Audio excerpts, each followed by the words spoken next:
Ya, shalom para sahabat, jumpa lagi kita di dalam program studi kata Alkitab dan kesempatan kali ini saya akan membahas tentang seorang tokoh di dalam perjanjian lama, yaitu Goliat, tokoh yang sama-sama kita sudah mengenal dengan baik.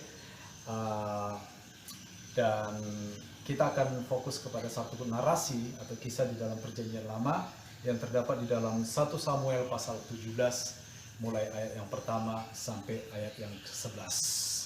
Mari kita terus jaga protokol kesehatan, kita dukung pemerintah untuk bisa melalui wabah pandemi ini dengan baik, dengan menjaga protokol kesehatan, menjaga kesehatan kita sehingga kita bisa bertahan melewati semua dengan baik dan Tuhan pasti menolong kita. Semoga studi kata ini bisa bermanfaat bagi kerohanian kita.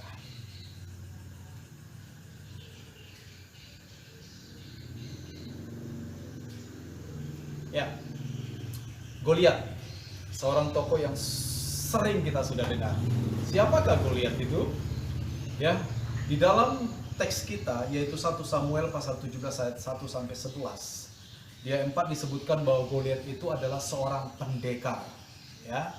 Nah, kata pendekar ini diterjemahkan dari satu kata dasar dalam bahasa Ibrani yaitu Benayim, ya. Secara terminologis sebenarnya kata Benayim ini berarti ada di antara, ya, berdiri di antara. Ya, jadi seorang yang berdiri di antara dua pihak. Ya, dan dalam kisah ini orang yang berdiri di antara dua pasukan. Dan kalau kita baca kisah ini ada pasukan Israel dan ada pasukan Filistin. Di antara mereka ada satu lembah, ya, lembah Elah. Nah, orang yang berdiri di antara lembah itu, orang yang menjadi apa ya, penyalur komunikasi, dan tentunya orang-orang seperti ini bukan orang yang sembarangan pada waktu itu, ya. Orang-orang yang seperti ini adalah seorang yang layak menghadapi sepasukan tentara musuh, berani menghadapi sepasukan tentara musuh, seorang yang berani maju sendirian sampai garis batas keberadaan pasukan musuh, dan orang ini akan memberikan tantangan, ya. Dan ini yang dilakukan oleh Goliat terhadap pasukan Israel pada waktu itu. Nah, tentu saja orang yang bisa disebut sebagai pendekar, ya, adalah seorang yang memiliki catatan yang tidak terkalahkan dalam setiap peperangan. Dan saya yakin sekali Goliat yang ditampilkan di dalam narasi ini adalah seorang yang memiliki catatan, record tidak terkalahkan dalam peperangan, ya. Nah, istilah pendekar ini sebenarnya hanya dipakai 2 kali di dalam seluruh teks perjanjian lama, dan keduanya itu dilekatkan justru kepada Goliat. Di ayat 4 ini, pasal 17, juga ayat 23. Jadi kata pendekar, ya, atau Benayim yang tadi itu cuman disematkan kepada Goliat. Ya, artinya julukan ini tidak pernah dilekatkan atau tidak pernah diberikan kepada orang-orang lain atau prajurit lain. Ini memperlihatkan kepada kita betapa spesialnya Goliat sebenarnya, ya. Betapa luar biasanya catatan-catatan kemenangannya di dalam setiap pertempuran, saudara-saudara. Ya, nah, dicatat di dalam teks ini bahwa Goliat ini berasal dari satu daerah yang bernama Gad. Ada banyak komentator sepakat bahwa Gad itu adalah satu daerah di tanah Kanaan yang dihuni oleh orang-orang raksasa dari suku Enak. Ya, jadi ini juga memperkuat kepada kita bahwa Goliat ini adalah seorang raksasa pada masanya. Nah, dalam kisah ini Goliat dipercaya sebagai perwakilan, ya, pasukan Filistin, ya, untuk menantang pasukan Israel. Oke. Nah, kita akan lihat kenapa Goliat ini begitu spesial, ya, dari perlengkapan tempur yang dimiliki oleh Goliat. Ya, yang pertama, Goliat itu memiliki tubuh yang besar, ya, tubuh raksasa. Tingginya itu dicatat adalah 6 hasta sejengkal. Ini saya ukur, saya lihat di kamus, saya kalikan, ini kurang lebih 3 meter. Ya, cukup tinggi. Orang, saya tidak tahu apakah masa sekarang masih ada orang yang tingginya 3 meter. Ya, saya kira tidak ada lagi. Nah, dicatat juga bahwa di kepalanya, ya, sebagai seorang tentara, dia memiliki ketopong tembaga yang melindungi bagian kepala. Dia juga memiliki baju zirah yang bersisik. Baju zirah ini beratnya di sini dikatakan 5.000 shikal tembaga. Ya, setelah saya kalikan, ini 5.000 shikal sama dengan 57 kg. Cukup berat ya. Bajunya untuk melindungi tubuhnya itu 57 kg. Dia juga dicatat memiliki penutup kaki dari tembaga. Ya, penutup kaki. Dan satu-satunya tentara yang memiliki penutup kaki yang dicatat di dalam perjanjian lama ini hanya Goliat. Ya, kata penutup kaki ini tidak ditemukan lagi di dalam teks lain, hanya ada di dalam kisah ini, hanya satu. Ya, nah, penutup kaki ini, ya, biasanya untuk melindungi bagian kakinya, ya, dan itu terbuat juga dari tembaga. Ya, nah dia juga memiliki lembing, ya, lembing ini senjata yang biasanya digunakan untuk melempar, ya, atau membunuh musuh dengan cara melempar. Biasanya pada waktu itu tentara jika ingin membunuh musuh dari jarak tertentu yang tidak begitu jauh, mereka menggunakan lembing. Nah, ini perlengkapan tempur Goliat. Ya, dia juga memiliki tombak. Ya, tombak ini senjata untuk menikam dari jarak dekat. Ya, ketika ada pertarungan jarak dekat, tombak bisa menikam musuh. Nah, dicatat di sini, ya, mata tombaknya saja itu beratnya 600 shikal. Nah, ini sama dengan 7 kg. Mata tombaknya yang di ujung itu 7 kg. Ya, luar biasa. Dan Goliat juga membawa perisai. Perisainya bahkan dibawa oleh seorang kurir. Ya, mungkin dia juga udah bingung taruh di mana ya perisainya. Jadi perlu seorang kurir, saking banyaknya perlengkapan tempur Goliat. Ya. Nah, dari semua perlengkapan tempur ini, kita dapat melihat bahwa Goliat memang seorang manusia raksasa. Selain raksasa, tubuhnya terlindungi dengan sangat baik. Ya, ketopong keselamatan, ketopong di kepala, baju zirah, perisai, ada senjata lembing, tombak, pedang, ya. Nah, itu. Jadi, dan dicatat oleh Alkitab, semua senjata itu berukuran di luar kebiasaan. Seperti tadi mata tombaknya aja 7 kilo, ya. Nah, ini nantinya kondisi yang dihadapi oleh Daud. Ya, tetapi kita tahu bahwa waktu Daud menghadapi kondisi ini, dia tahu kepada siapa dia percaya. Dia berkata, aku mendatangi engkau dengan nama Tuhan semesta alam, Allah segala barisan Israel. Itu nanti kita akan bahas sedikit, ya. Tetapi inilah Goliat, seorang raksasa, ya, tentara yang ternama, seorang pendekar, ya, julukan yang hanya diberikan kepada dia, memiliki perlengkapan tempur yang luar biasa, berbeda dengan tentara lain, seorang yang dipercaya untuk mendatangi sepasukan musuh seorang diri pada waktu itu. Luar biasa. Goliat seorang yang luar biasa. Ya. Nah, seperti ini. Dulu ada juga gambar yang ditemukan. Ini gambar saya temukan di dalam bukunya Teach the Text Commentary Series, ya, 1 dan 2 Samuel. Goliat digambarkan sebagai seorang yang bawa lembing, tombak, pedang, memakai ketopong tembaga, baju zirah, penutup kaki, lembing, ya, pedang dan tombak, senjata-senjata yang dipakainya. Di sini ditampilkan gambar bahwa ada juga tentara-tentara di masa lalu, ya, yang mereka outfitnya atau seragamnya atau perlengkapannya mirip sekali dengan apa yang dipakai oleh Goliat. Nah, namun, ya, ada namunnya. Ya, itu kisah tentang Goliat, dan memang kita sedang membahas Goliat. Namun kisah tentang Goliat ini kurang menarik jika kita mengabaikan kisah bagaimana Goliat bertempur dengan Daud. Dan luar biasanya Goliat kalah.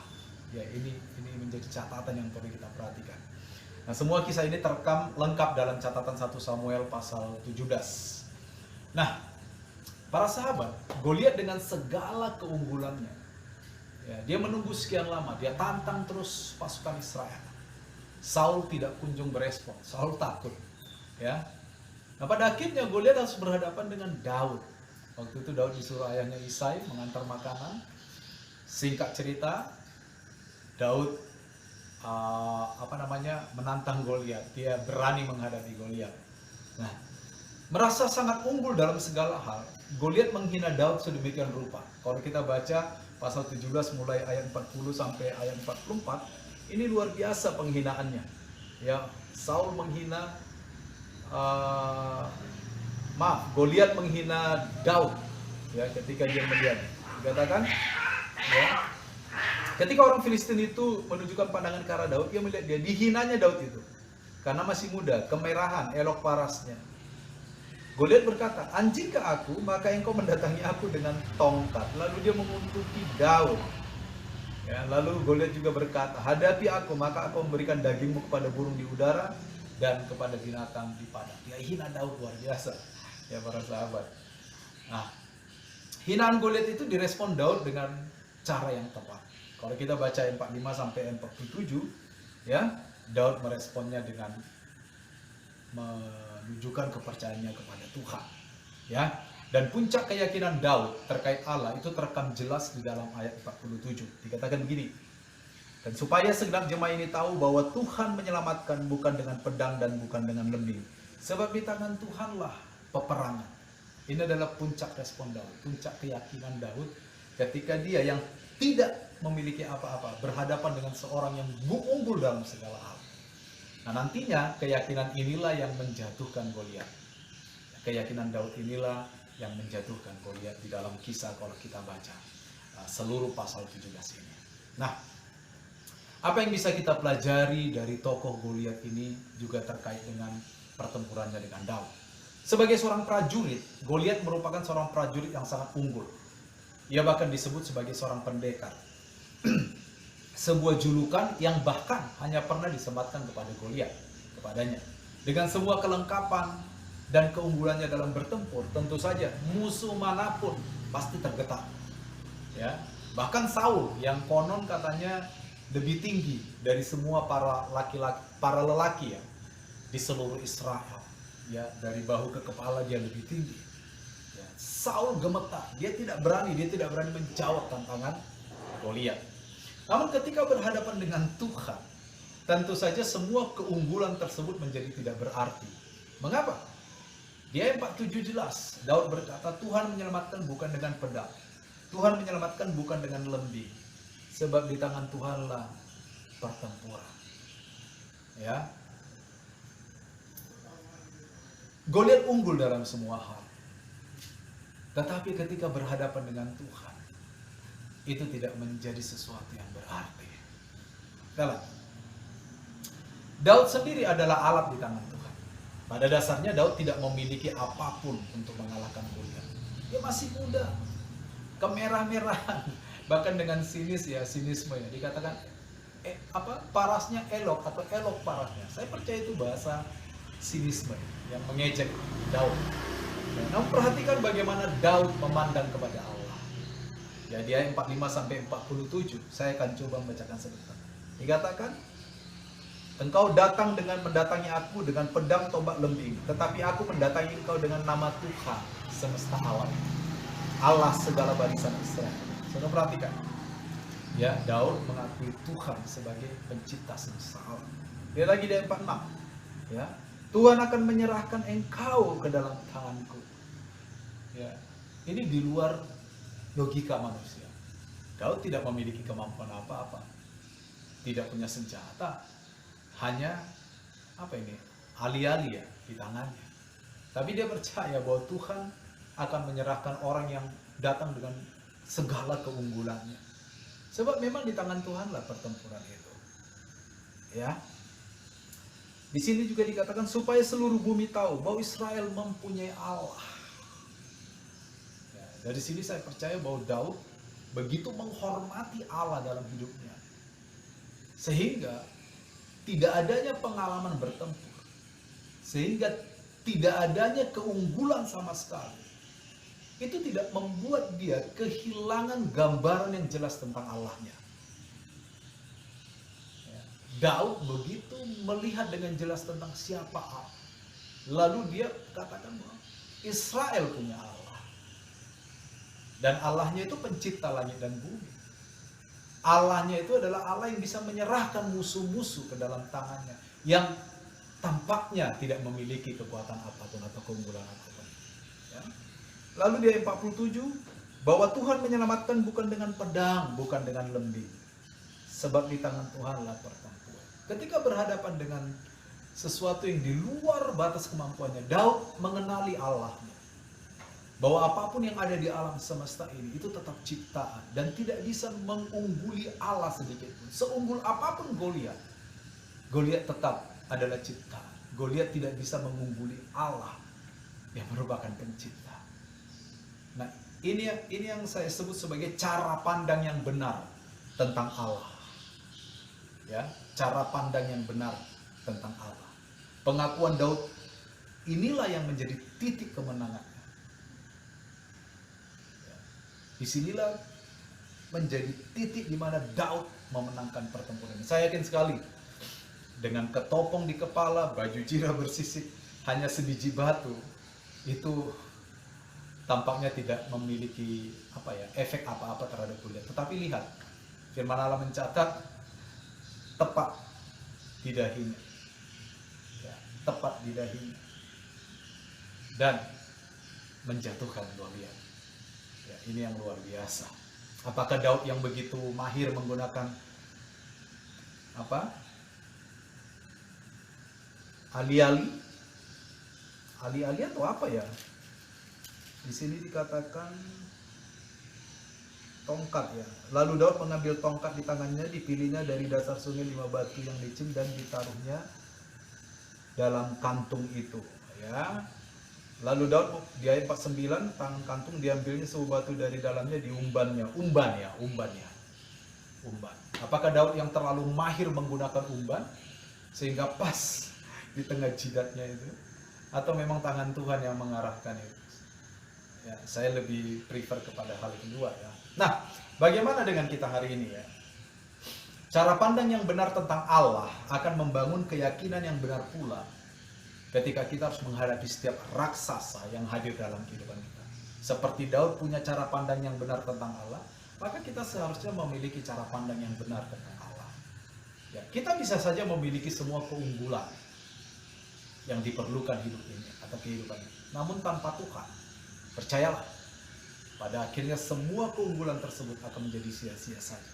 Dan ini memperkuat sebuah tesis atau sebuah pokok pikir bahwa kita perlu Tuhan. Kita tidak bisa mengandalkan apapun ya tanpa Tuhan.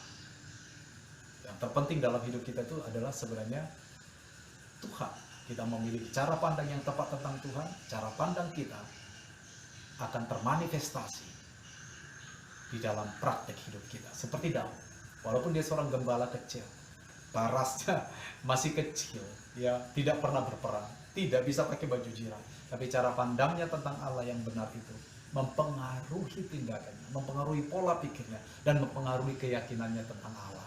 Dan di sana Allah yang bertindak. Sebab dikatakan di sini apa? Tuhan menyelamatkan bukan dengan pedang lembing, sebab di tangan Tuhanlah peperangan. Artinya, peperangan itu milik Tuhan. Demikian juga dengan kita. Ketika kita belajar tentang Goliat, ya, mari kita ingat, keunggulan apapun yang kita punya tanpa Allah itu sia-sia. Oleh karena itu, walaupun kita memiliki keunggulan dalam hidup kita, mari kita sertakan Allah di dalamnya. Ya, setiap raksasa, atau kalau bisa kita terjemahkan masalah dalam hidup kita, mari kita punya cara pandang yang tepat tentang Allah dan praktekkan dalam hidup kita. Saya percaya seperti Daud memiliki kemenangan atas Goliat, demikian juga setiap orang percaya yang mempunyai cara pandang yang benar tentang Allah, mempraktekkannya, akan mendapatkan kemenangan demi kemenangan dalam kehidupan mereka setiap hari. Saya pikir itu yang bisa saya sampaikan melalui program studi kata pada kesempatan kali ini. Ya, semoga penjelasan ini boleh menjadi berkat rohani buat kita semua. Tuhan Yesus memberkati kita semua.